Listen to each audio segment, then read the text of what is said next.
তারপরে ঘুরে চলে এসেছি, এসে একদম ফ্রেশ হয়ে চলে এসেছি খেতে।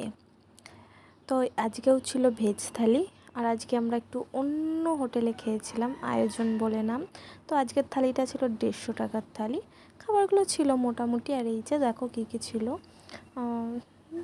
আর বললাম না এখানে কী কী ছিল। তো তারপরে খাওয়া দাওয়া করে সোজা চলে আসলাম হোটেলে। তো কারণ এখানে আমাদের সব কিছু গোছানো কমপ্লিট করেই গেছিলাম। তো এখানে শুধু আমরা না, সবাই আজকে তো বেরিয়েই যাব। তো এই যে আমাদের বেডিংপত্র সব নিয়ে চলে আসলাম, নিচে যাব এবার। নিচে টোটো দাঁড়িয়ে আছে, আর আমরা যেই টোটোটা এসে প্রথম দিন উঠেছিলাম সেই টোটোটাই কিন্তু আমাদের পুরো স্টেশন পর্যন্ত দিয়ে আসবে আজকে। আর এই 3 দিন এসেছিলাম, তো বেশ ভালো লাগছিলো, কিন্তু আজ আমি বাড়ি যাচ্ছি।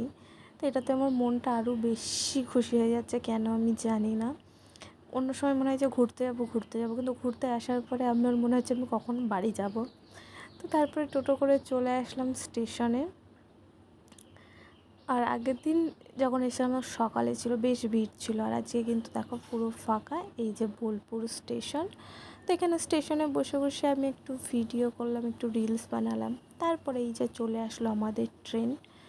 আর কি বলবো, মানে ট্রেনে এতটাই ভিড় ছিল, নিজেদের মানে সিটে নিজেদেরও বসার জায়গা পাচ্ছি না, এরকম অবস্থা। আর এখানে তো বেশ একটু ঝামেলাই বেঁধে গেল, মানে কে কী নিয়ে কিছু একটা বলছিল, তো ঝামেলা হচ্ছিলো ওইদিকে। আর যেহেতু প্রচুর ভিড় ছিল, কিভাবে যে 2.5 ঘন্টা 3 ঘন্টা কাটিয়ে চলে আসলাম বুঝতেই পারলাম না।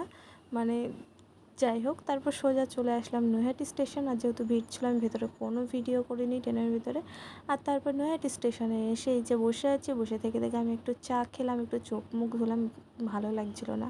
আর চা না খেলে কেন কি জানি আমার একটুও ভালো লাগে না। তারপরে এই যে আমাদের গেদে লোকাল চলে আসলো, আর আমি ট্রেনেতে উঠে পড়েছি। আর আমার চোখ মুখের অবস্থাটা দেখো, আর কি মানে খুবই বাজে অবস্থা চোখ মুখের।